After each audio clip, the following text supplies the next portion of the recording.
boys and girls. You remember me, Mrs. P? I'm so happy to be here again today at Fort Myers Middle Academy Art School. And Learning for Life, today's lesson is going to be on a character attribute, trait that is called respect. And I know that we talked a little bit about respect back in October, but this specific area which I want to talk about is peer pressure, and I think it's so important in our society, in our world today. So thank you for letting me come and visit with you. And I do have our wonderful little mood pencils. When you hold the pencil that has all the character trait words on it in Learning for Life, it changes to the one color. I wish it would change to more, but it changes to yellow, depending on a positive mood. So we have to have all positive moods. And today I also brought with me to say thank you for being a part of this lesson that we are going to videotape this today and put it on YouTube for schools and middle schools. Zoomers. Anybody ever go to Zoomers? Awesome. Free mini golf for fours. That's what you're going to get. So before we go into the actual lesson of Learning for Life with peer pressure, let's just openly have a conversation and talk about what you feel peer pressure is. Tell me your name first and what grade you're in. My name is Eddie, and I'm in 7th grade. Okay, we're going to talk nice and loud. Nice to meet you, Eddie, so we can get... My name is Miguel, I'm in 7th grade. Okay. My name is Jariah, and I'm in 8th grade. My name is Dawson, I'm in 7th grade. My name is Irel, and I'm in 8th grade. My name is Juliet, and I'm in 7th grade. My name is Cole, and I'm in 7th grade. Great. Now, just so you know, I'm never going to remember all your names. Okay? So you'll just have to just bear with me. So, and of course, I'm Mrs. P. So, anybody want to share? What do you think? How do you describe or define peer pressure? What is it to you? Yes. Peer pressure is like some of your classmates or friends pressuring you to do something you may not want to do. Okay, so it's when someone pressures you to do something that you do not want to do. Can you give an example of that? Like if one of your friends is drinking alcohol of some sort, I'm like, oh yeah, you should do it, or you're a wimp, or something like that. So, okay, so what you're saying is if somebody, you're hanging out with your friends and they want to drink some alcohol, which we know is what? Against the law, right? So therefore we should never do it. Otherwise there are really some negative consequences for that. We don't want to go down that path. But they peer pressure you by saying, oh, come on, and they start calling you names, you're a wimp if you don't want to do this, and just take a little swig of a beer or whatever. Okay, what else does peer pressure mean? What do you think? Do you have any friends that pressure you into doing things that you don't want to do? Because that's really what the definition of peer pressure is. Is it something that you don't want to do, and not just kids, adults also. Can you give me an example of where you think an adult would peer pressure or do some other kind of pressuring to people? Where would that be? Like if you're at working and your boss is pressuring you to do something and you are still finishing up something Exactly. told to do. Exactly. So even adults at the office or in your own families or anyone can be pressured. And peer pressure is a friend actually peer pressuring you. A peer means friend. Teachers, pardon this interruption. At this time, can I have the 8th graders to go to the cafeteria? Please escort your 8th grade class, 8th graders only, to the cafeteria at this time. So everybody scoots together. So now we're back, and we're going to go into a Learning for Life lesson. And right before this lesson, we were talking about peer pressure, and some of you mentioned what you felt peer pressure was, and also not only with peers and friends in school or at home, but in the workplace, as you suggested. And that actually becomes, in the workplace, can become what's called harassment, when people harass you to do things over and over again. And as you all grow and mature and get jobs, which you will, you'll learn more about that. So let's just look right up at the board and interact with this. This overview says your friends can have an enormous influence on your life and your decisions. And it's important to choose good friends, because that really is, boys and girls, to really choose the good friends and make positive choices. In this lesson, you will consider what you look for in friends, recognize ways in which friends and peers can lead you to make bad decisions, and identify ways that you can counteract those bad influences. You know what that means, counteract? Like don't do it, do the opposite of what that's saying. So let's begin. a vocabulary keyword is peer. Peer is a noun, and it's a person of the same age or with similar interests, status, or ability as another person. An example, my peers are all using social media. Is that a correct statement? I would think yes, they are. Activity 1. What is your idea of a true friend? And what qualities do you look for? So let's talk about that amongst each other. What is your idea of a true friend? Who would like to share? Yes, sir. That has like same kind of beliefs and ideas. Same kind of beliefs. Okay, good one. Okay. What else? Anyone else want to share? Yes. So what keeps your secrets and doesn't leave really? Okay, so keeps promises. I was doing a lesson yesterday about keeping promises, and one thing that I realized is that it's important to keep promises, but it's also important to know that if their promise that they want you to keep can be harmful to themselves or yourself or someone else, do we keep that promise? No. But yes, what is your idea of a true friend is same kind of beliefs, keeps promises. Anything else comes to mind about what qualities do you look for? What are some of the qualities you look for? Like same personal traits. So the same kind of personal traits. That's great. Okay, anyone else want to share anything? Uh-huh. It's like the same academic goals as me. Oh, I love that one. So the same academic. I'm sure the teachers love when you use the word academic goals. Excellent. Let's move on. To have a friend, you need to be a friend. Does your list of qualities describe yourself? If not, how are you different from your ideal friend? So to have a friend, you need to be a friend. What does that mean? Yes. Like, to have a friend, you need to be like nice to them so they actually stay your friend. So be respectful and be kind so they stay your friend. And be honest, which is the character trait for the month of February, which we can pull into our lesson a little bit today too, this morning. So you need to respect each other. Okay, that's so important. And need to be a friend. Why do we need to be a friend? What do you think is important to need to be a friend? What do you think? Because I don't think you're not really friends if you're like pushing that person around and like throwing them away. If you're doing things that are negative, whether physically, emotionally, even you don't have to hit to hurt, right? You know what that means? You don't have to physically hit, because what can hurt just as bad as physically hurting someone? Words. The words that come from us. Okay. Good job, guys. Let's go on. So being accepted by our friends is important to us. And sometimes friends ask us to do things that deep inside we know we shouldn't do.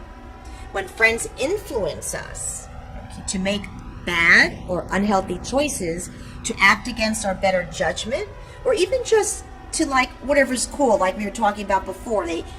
Your friends came up and say, "Hey, have a beer," and if you don't, you're a wimp, and I'm not gonna let you hang around with us. That's peer pressure, okay? They think it's cool, but that is actually called peer pressure. Have you ever felt peer pressure? You have? Okay. And I'll put that some of you have. So which of these are things that kids might feel pressure to do?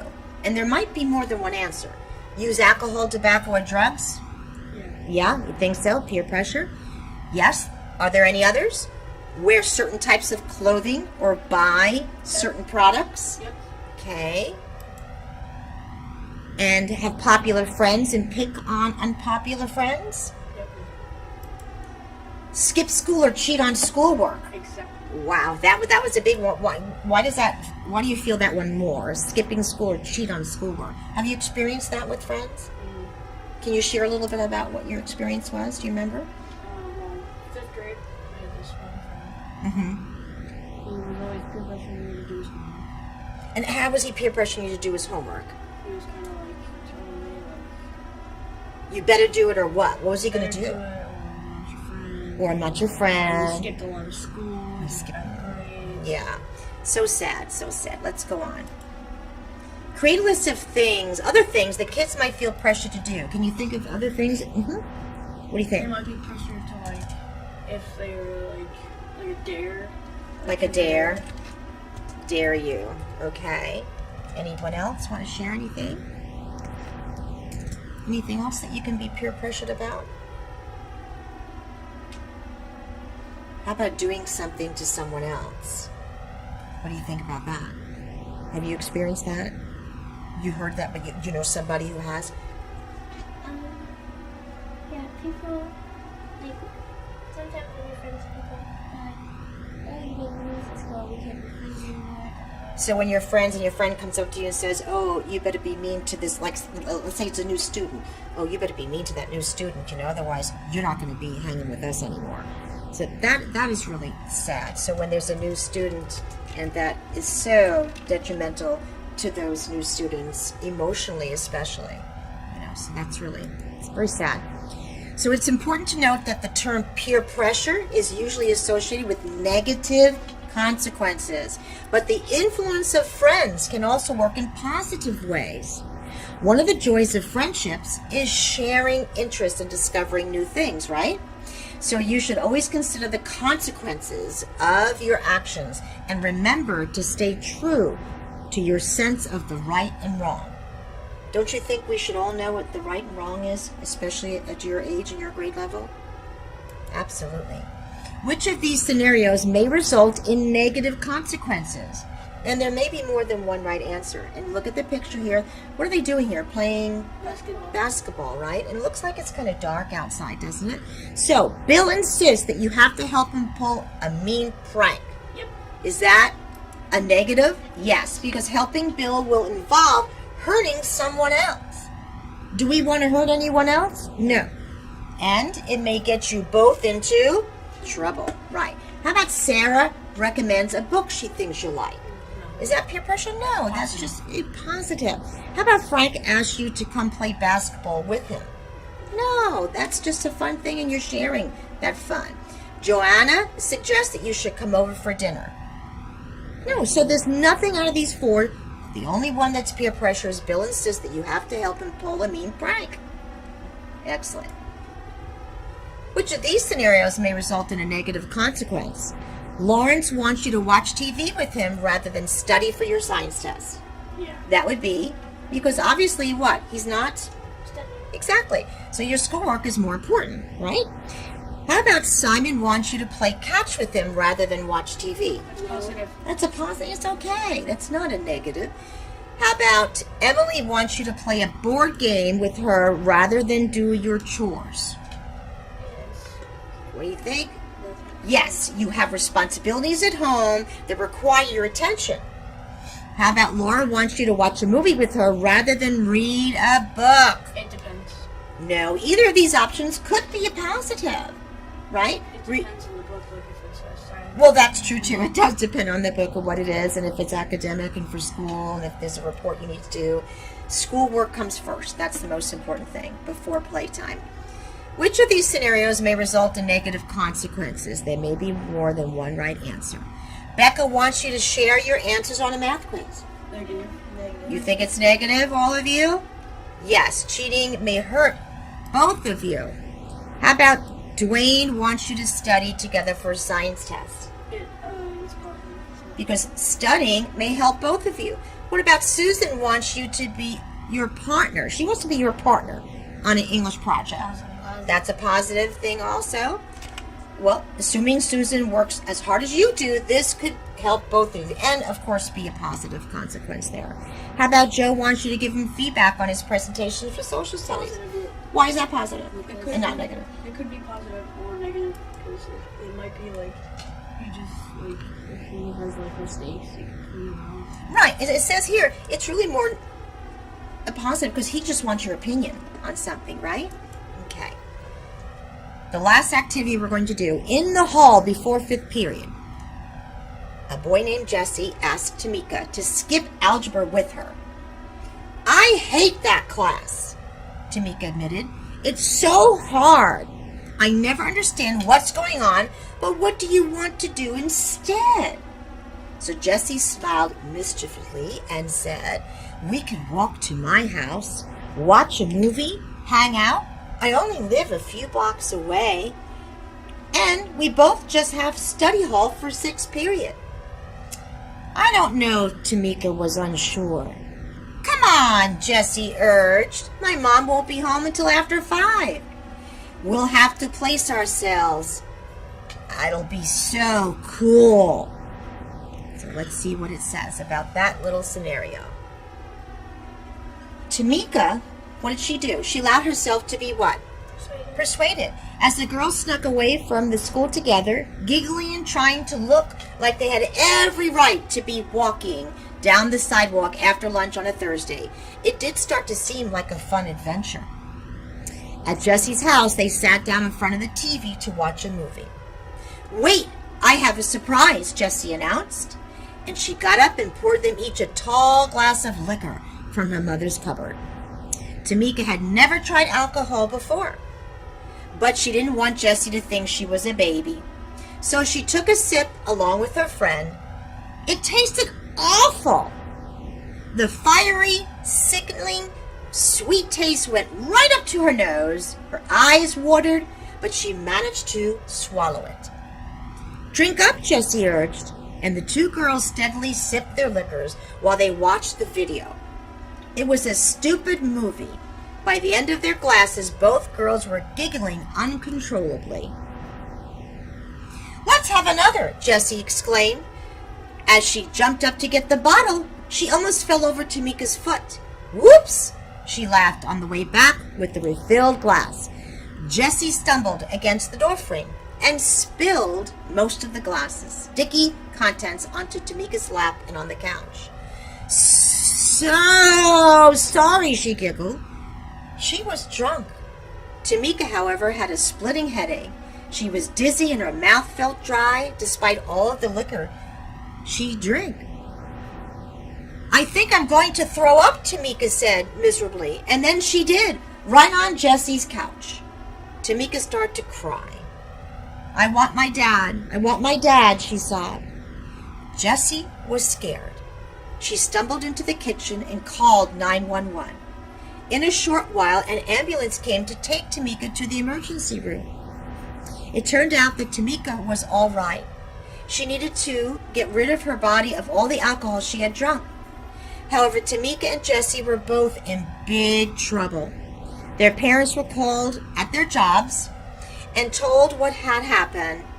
As a result, Tamika's father grounded her and forbade her from ever spending time with Jessie. As for Jessie, her mother stopped her allowance indefinitely to help pay for the ambulance and made her scrub the stinky, sticky couch.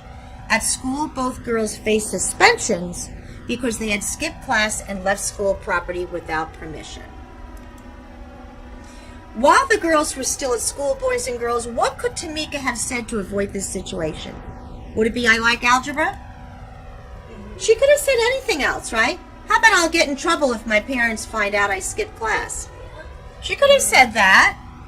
Maybe we can go to class and then ask about studying together in study hall? Absolutely. And she could have said, I need to go to class. I really need a good grade in algebra. That's the best thing to say. Say something short and sweet and walk away from that peer pressure and that trouble.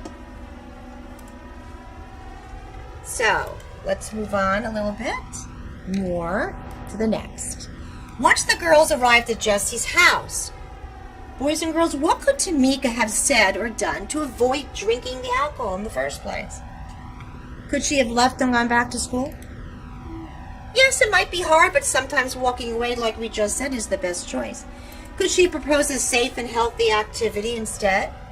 Both girls would have had a better time if they hadn't gotten drunk. Could she have done nothing once she accepted the invitation was too late? What do you think? No, because it's never too late to change your mind and make healthy decisions, to make the proper and the right choice. Could she have told Jessie that she didn't like the taste of alcohol? Yes. Be honest with yourself and with your friends. So that's a lot of stuff that she could have done. So we're going to end the lesson here, and I'm so happy that we got to talk a little bit about peer pressuring, and you got to hear a story about what happened when two students, one peer pressured the other, and the consequences. She went to the hospital, guys, by ambulance. With social media that's out today, what do you think could have happened there with social media? If someone saw that, or maybe her friend. I feel like everyone around school, like, oh, can you get your new ball? Because I'm sure it's going to come back, right? Especially in middle school students, they always love to talk the talk, and they're going to try to get attention by telling other people, and that's where they're not keeping their promises. And again, this promise would really hurt both girls if they told other people, because it already hurt them by what they actually chose to do, by drinking alcohol, which is against the law. Right. So peer pressure, was it worth it? Was it worth it? No, it wasn't worth it at all. And I would hope that none of you would ever be peer pressured into doing that. And I would hope that you could tell that person who tries to peer pressure you, you tell Mrs. P, what would you tell that person? What would you say if that happened to you? I would say that I need these things to do because I'm not gonna go and miss out on a class that's hard for me. And that's because you want to get good grades in school and you want to graduate. What would you say? I would say no, because like why it's breaking up. Exactly. I don't have my parents could give me. And I'm so glad you brought that up. It's, you know, when anybody does something, does it only affect them? Who else does it affect? It affects everyone else. So that person who's hurting themselves physically by doing something, mentally, of course, emotionally, by doing something against the law, as you said, but also physically hurting them, because look what happened. They probably had to pump her stomach and everything, and it's terrible. What are your thoughts? Any thoughts? What would you have done in that situation?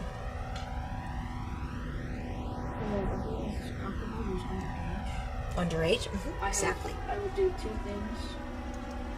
One, I would either say, no, I gotta get to class. Okay, just something short so you know I gotta make an excuse and just get out of the way. If it's a class that I have like a strong grade in and I have like very good, Mm-hmm. and today it's just learning part of a lesson that I already know really well, then maybe I'll ask her, like, I'll call my mom and ask permission. That would be something different, right? And you're a very responsible young man, you know, really. And then in that classroom, you're setting the example for other friends of yours, right? So what kind of example, what message are you sending to your friends if you do go, just like they did? Hey, it's cool and it's awesome. Yeah, but is it really cool and awesome? No, it's not. Because we need to stay healthy. We need to keep our bodies healthy. We need to keep our minds healthy. We need to... I'm sorry? It could be deadly. It could be deadly. You're absolutely correct. You know, is it worth it to take a chance like that? To let yourself be peer pressured? Okay, and that's not respecting. Your friends are not respecting you if they're doing that. So that's something I really want you to hold on to, that everyone has a choice about everything in life. And everyone has a voice and communication, that everybody in life has that choice and that ability to use their voice to decide, what am I going to do in this situation? That's why you need to think about the actions. Think before you speak and answer or act. Think about it in your mind. What am I going to do here? A, am I going to go ahead and listen to this peer pressure and go along with it? See what happens because it's cool and I want to remain friends with these people? Or B, I don't really want to take that chance. I'm going to think about that. What could happen? Well, I could get sick. She might have something else going on there. We can get caught. We can get in trouble. I can get suspended. I can get expelled. There's so many things. So that's the right path to take, is the one to just do nothing. And I would actually tell the teacher, because that teacher has the right, respecting that teacher, to know what's happening in his or her classroom, right? Awesome job. So come on up and get your mood pencils. And we know we're never going to be peer pressured. Thank you. Put up again. Great job, guys. Thank you so much, everybody. See you next month.